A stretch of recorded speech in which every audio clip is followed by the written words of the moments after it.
Jakopchek. I'm an adult geriatric nurse practitioner student, so I've chosen to discuss the Tinetti assessment tool to identify fall risk in the older patient population.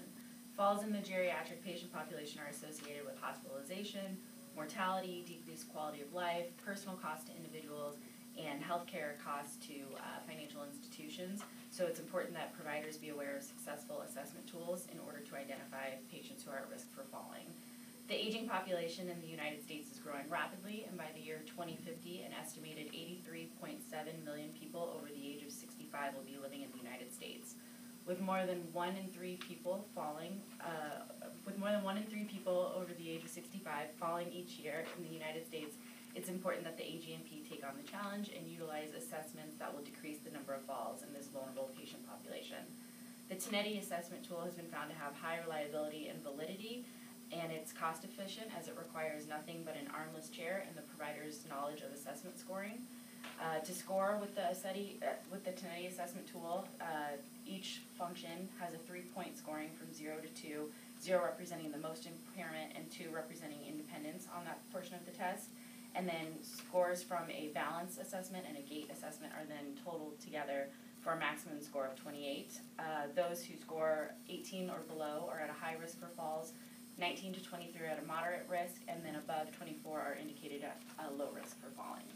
So the first part of my assessment tool for Tinetti would be to have my patient's balance be assessed. She's going to start seated in her chair, and I'm just checking to see if she's leaning or steady, swaying at all. And since there's no trunk motion, I'd be able to score her the highest for that. Then I'm going to have you stand up without using your arms. And since she was able to rise without using them, again, highest scoring for that. Immediately upon standing for the first 5 seconds, I want to check to see if she's steady, if she's swaying, if her trunk is moving back and forth. And then after the first 5 seconds, again, scoring for about 2 minutes. So she's been standing for a bit of time now, so I would say at around 2 minutes. If she was able to continue like this, I'd be able to score her the maximum for that. I'm going to have you just scoot a little bit further out from the chair, and then I'm just going to lightly tap her sternum to see if she can stay steady. And then close your eyes for me. And again, our patient's able to stay steady, not sway or move. And then open your eyes, and then turn slowly in a 360-degree angle, in a circle basically. And her steps were continuous, there was no swaying or anything like that, so she would be safe in turning. And then again, without using your arms, I'm going to have you sit back down in the chair. So the maximum score I could give her for this assessment would be a 16, and she scored the 2% independence for all of my assessments. Next, I'm going to assess her gait using the Tinetti assessment tool. So I'm going to have you stand up, and then if you would step forward in just a path for me, and then come back.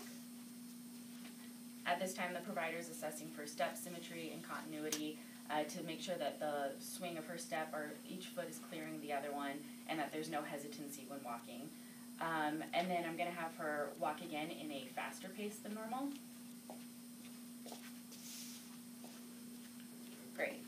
And again, I see symmetry and continuity in her steps. Her path was in a straight line, and her trunk did not sway at all as she was moving.